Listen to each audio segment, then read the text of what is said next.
Hola, mi gente. Welcome to MSP Unplugged. I am your host, Paco Lebron. This is the place to learn how to run your IT service business, whether you are a one-person shop or leading a team for the journey. This is the place for you. Want to go ahead and talk about one of my favorite things, and that is correct. We are back on for TechCon Unplugged. TechCon Unplugged is officially back September 12th to the 14th next year at the Hotel Arundel Preserve. I believe that's pronounced the Hotel of Arundel Preserve. We'll make sure we get the link proper into the show notes. But it is going to be happening over in the greater Washington, D.C. area. Tickets will go on sale in January, but if you want to be the first to know when they drop, head over to techconunplugged.com, sign up for quick email updates, and we look forward to seeing you there. All right. Rick, as you can tell, Rick is not here today, so we're going to go ahead and go over to a few things in our what's happening now. Currently, we have seen that Canalys actually had sent out a research on RMM and PSAs. For those that don't know, PSA, Professional Service Automation System, RMM, Remote Monitoring and Management System, are what you should be basing your business on. These are companies like Datto, Kaseya, Synchro, etc., SuperOps, to name a few. And so Canalys has their research that they have released over today, and it's very interesting. Basically, it's essentially talking about what our industry is about, a $488 billion industry, which explains a lot of the M&A that's happening in our space. And from the graph, and I'll go ahead and post that into the show notes as well, that it is kind of interesting on the market share of what PSA and RMM company has. I think we've heard in our industry that there are multiple ones throughout the let me rephrase, that there are three of the quote unquote big three, which are known as Kaseya, Datto, and ConnectWise. I'm sorry, Kaseya, because Datto is now acquired, ConnectWise, and then Enable, being that Datto is combined, but they actually break it out inside of this particular graph. And what's interesting is that after doing their research and looking into 2024, it comes to find out that actually ConnectWise, according to their report, has 27% of the actual market share going on in the actual space. Followed up by that is the 10.5% of Enable, followed by 8.9% of Datto, and then 8.9% of Kaseya. So essentially, if you combine Datto and Kaseya, they're at about 16, about a little over 16%, maybe 17% from this graph that I'm looking at right here. Now, what's interesting about this is that, yes, they take about 54.9% of the actual market share, meaning ConnectWise, Kaseya, Datto, and Enable. But what's even interesting is that others, meaning that they were not part of this particular list. So right now, the list comprised of ConnectWise, Enable, Datto, Kaseya, Ninja One, Atera, Manage Engine by Zoho, Synchro, Acello, and Adigy. All of those had their own particular market share. Synchro being 2.5% according to this graph. We have about 7.1% over by Ninja One, et cetera, et cetera. But when they group together on others, it's basically identifying new PSA, new PSAs or PSA RMMs that are coming into the space per se. And what's interesting is that these have all have an exclusive list, but this makes up to 22.4% of the market. Now, these are systems such as Zest, SuperOps AI, Action One, etc.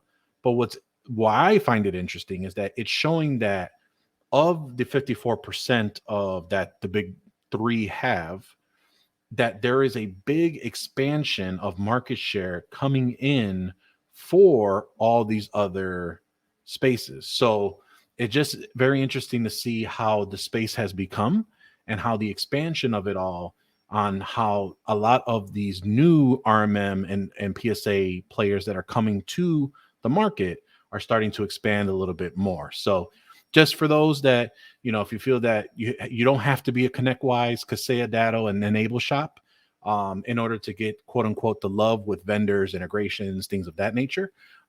Looks like there are plenty of other options that are available that are starting to become very big front runners as we go into 2024. Me and Rick did just come back from our Super Ops AI summit back in Dallas. We had a great time. When he is back, we'll go ahead and talk about really the biggest thing that me and him were discussing was the frustrations of a business owner. So that'll be our next episode, talking about with our fourth quarter living series. And I thought that this would be a nice break to talk a little bit about a question that actually came up in our Facebook group. And it basically asked, had anyone had any experience of doing any lunch and learns or presentations to use to educate businesses and try and get leads in your communities? They're thinking about joining, partnering with a local chamber in 2024.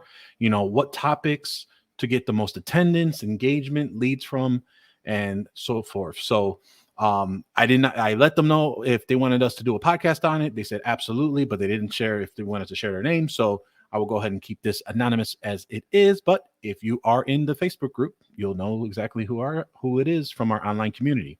So I've actually done quite a bit of presentations, lunch and learns, and really attendance, both virtual and in person, right? And so the big thing that you really want to figure out when you're considering to do this is you want to make sure that you're doing this for the long game, right? You have to understand that if you're probably doing this, you may not have any tangible or presence either online or on your website, meaning that you don't have any things to quote, you don't have anything that you've talked about.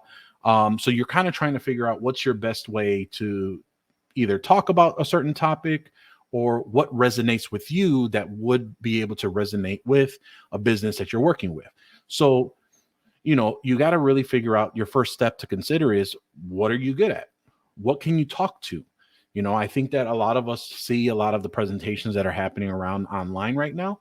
And the biggest piece to really understand is this, trying to see, what are you good at talking about? Are you good with talking with your clients and explaining, let's say, why you should use a password manager? Why security awareness training is so huge and drop 70% of an incident likely to happen to your business? Is it more of, hey, we can help you become more flexible and helpful with your remote from work? These were several of the topics that I went ahead and talked about. But again, there may be other things that you're really good at talking about. Maybe you feel that you have the ability to say, hey, we want to talk about a particular solution that really has been really helpful to a small business over the course of X amount of years. Maybe you want to be able to talk to a particular topic or a particular situation that the media is highlighting, whether that is a particular ransomware that's done by extortion. There's the Caesar's Palace, I think it was Caesar's Palace or one of the Caesar hotels that recently got hacked due to not verifying their people and gaining access to the system. Can you talk towards something where, back then there was the pipeline that got compromised and people were putting gas in bags. See, these are things that people will remember or they're seeing in the news media place. And so these are things that you can talk to help relate back to them. But again, it's really what you're comfortable and you have the confidence of talking about. Now, there are plenty of great partner enablement materials with your vendors, and I'll get into that later on into this episode. But really, you want to think about what can you talk about and what can you talk to.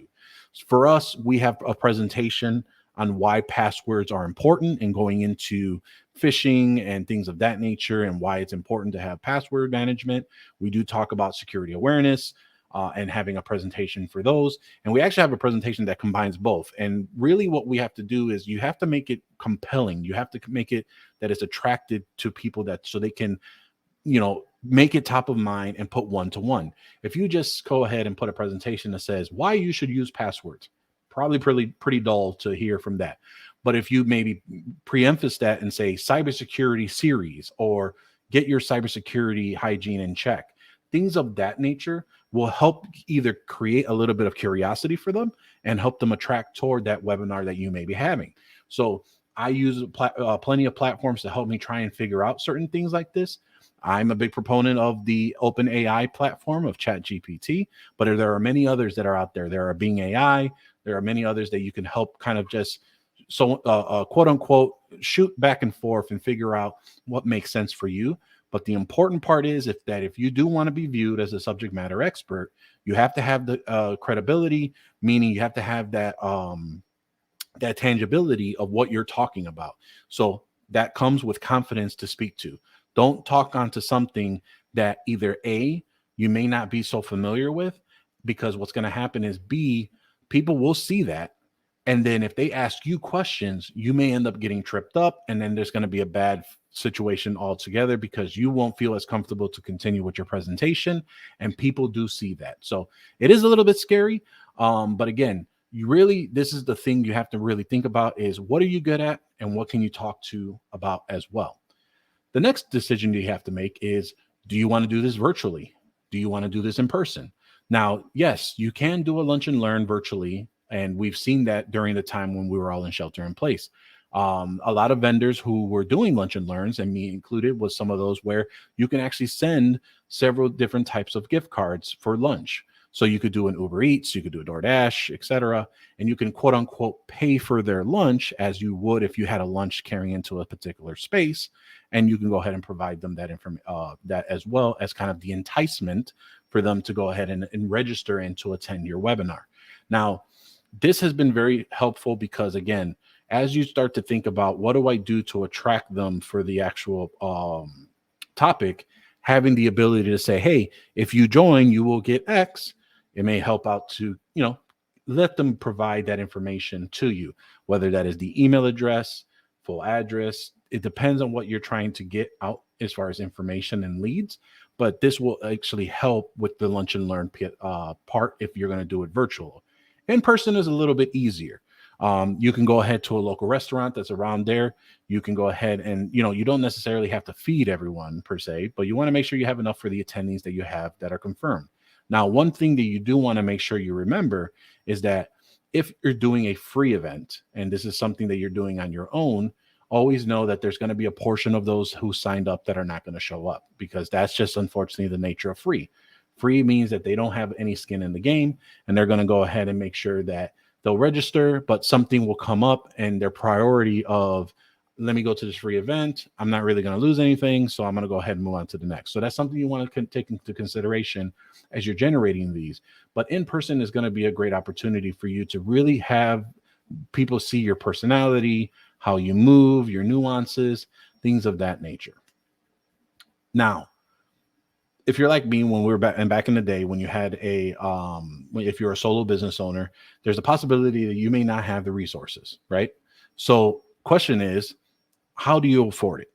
Now, this is what I love to be able to go into and really talk about what to make the most out of it. Now, you don't necessarily need to, quote unquote, provide lunch for a lunch and learn. Now, it's going to be a little bit dull, and if you do it during lunch, it's going to be pretty rough, but you can have a talk series or a talk presentation, and I'll get into how you can make that relevant to get more people in for those talks. But you don't necessarily need to have lunch or provide any type of food to get them in there. It helps, and it provides them a little bit more enticement if you're doing it during lunch hour, dinner hour, after hours, etc., as a means to attract them to come to your particular presentation. But you don't necessarily need to have that. The other piece is, again, can you do gift cards for lunch instead of providing lunch? So we've talked about the virtual gift cards. You can actually do regular gift cards too for them to come as well. So you don't necessarily have to make it lunch. It could be, you can have X amount of, $10 Amazon gift cards or whatever the case may be. Maybe there's a local business around the area, or maybe the space that you're renting out of, it has a business, and maybe there's a promotion that you can run from there that can help you with being able to secure space, but also have that attraction to have someone sign up for your mailing list so that they can register for your event as well. But what I like to do, and you probably have heard this a lot, is partnering with a vendor. Now, for us, we have several vendors that we have done this and are going to do this here in 2024. Meaning, well, what vendors are going to partner with me? Well, ask your rep. For us, we partner with Keeper and for our password management, and Keeper actually happens to be local here in Chicago. So I've talked to my rep, and we've talked about doing several webinars, being able to do that here in the future coming up very shortly. We also have a cyber insurance company that we partner with, and they're willing to be able to help us provide that operation, that education, and be able to move forward with that lunch and learn or that educational series. So going back to the topic of what are you comfortable with talking about, you necessarily don't even have to have the education piece. You can bring a subject matter expert with you and they can go ahead and talk about that as well. So again, talk to your vendors, talk to your reps, see if there's a program that's available for that. And then even more so, there are programs that are available that they can have money toward that to help with the increase of leads. There are companies like Acronis, Axient, things of that, Datto. They have what's called marketing development funds. Now, some of them, unfortunately, are a little bit higher to meet as far as those requirements for them to give you money. But for a simple lunch and learn, shouldn't be no more than a couple $100. And then you can show them the ROI that you hope to go ahead and help for penetration. Meaning, how many of those do you think you can close? How many are going to be in attendance? How many of them are going to be new, that they know of you as a new person for the first time? Or is it a returning existing client that maybe you've been trying to work on and that you're trying to invite them just to like they can know you a little bit further? So these are some things to take into consideration when you're really thinking about who to partner with, or I'm sorry, how can you afford this? Really being able to go ahead and talk to that vendor and being able to have them be a part of that presentation.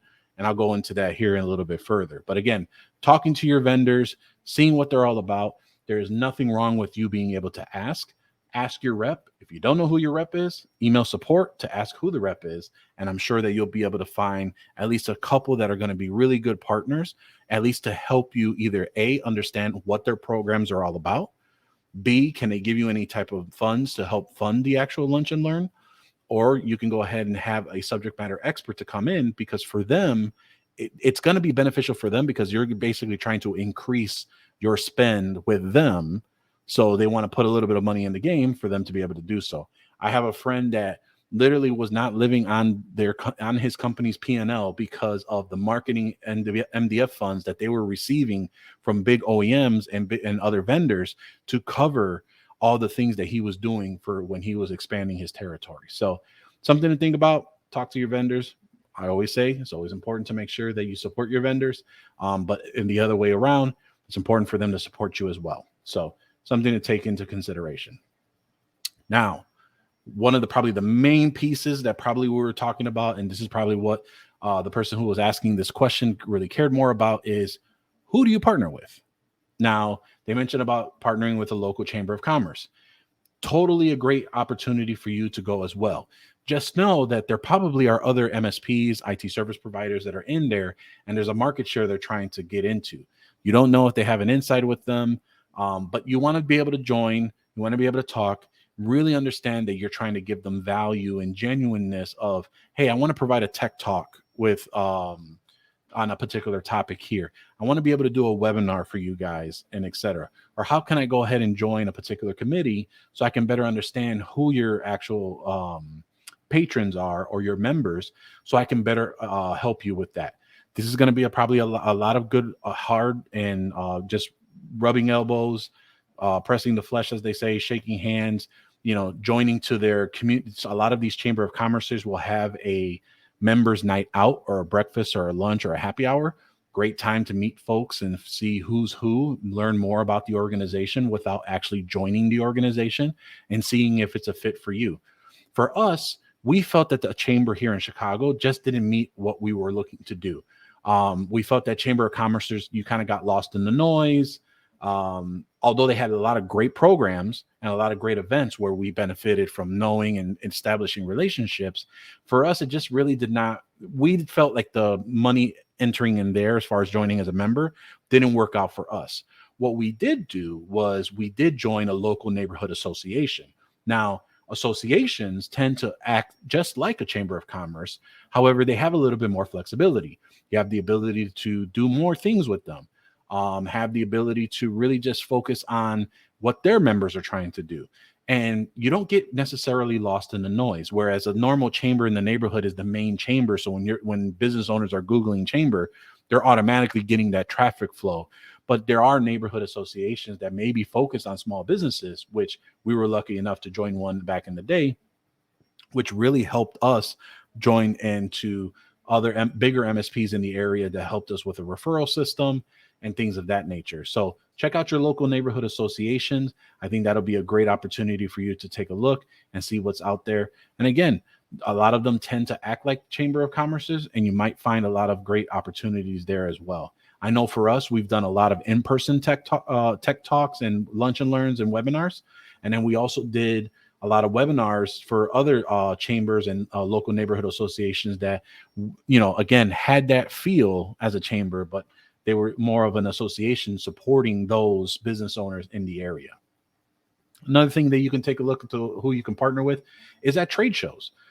Sometimes trade shows are going to be looking for speakers, and oftentimes they may not have the budget to pay those speakers. So this is a great opportunity for you to lend your voice and be able to attend. If you're really starting out and just trying to get a feel for everything, this is a great opportunity for you to submit a talk to them, submit a presentation, or just sit down and talk to them and see what the mission of that trade show is. If it's to particular help small businesses, how can you help them in your own way for that? For us, we always look at what we call the Trinity of sales, which is increasing sales, reducing cost, and helping expand market share. And for us, we always harp on the reducing costs for them, because their investment in us helps us kind of bring in that we can be a great profit center for them moving forward. So trade shows are going to be a great opportunity for you to speak and also gain that subject matter expert title that you're looking for to expand and help get people to be interested in you. One of the final things that I want to talk about is to partner with is maybe someone that's in the space, meaning that maybe there's someone that will let you partner with them or tag team onto their particular presentation. So I have a great friend who happens to be in commercial insurance. And so me and him have done tag team on particular presentations where he's invited his clientele. I've gone ahead and finded a few of our prospects. We both advertised, but he was more well known with his clients, and he went through on a particular topic of cyber insurance. When he went through that topic, he then brought me in, and then I was able to speak onto the IT portion of that topic. And we had a great talk. We had a happy hour right after it, and it was a great time.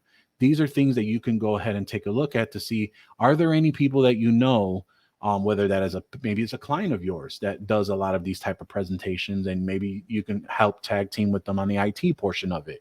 Are there any particular vendors outside of the IT space that you can partner with? Do you have a real estate agent? Do you have a commercial real estate agent? Do you have a financial planner? Do you have things that where they can go ahead and they're doing their part on their particular webinars and lunch and learns and in-person talks?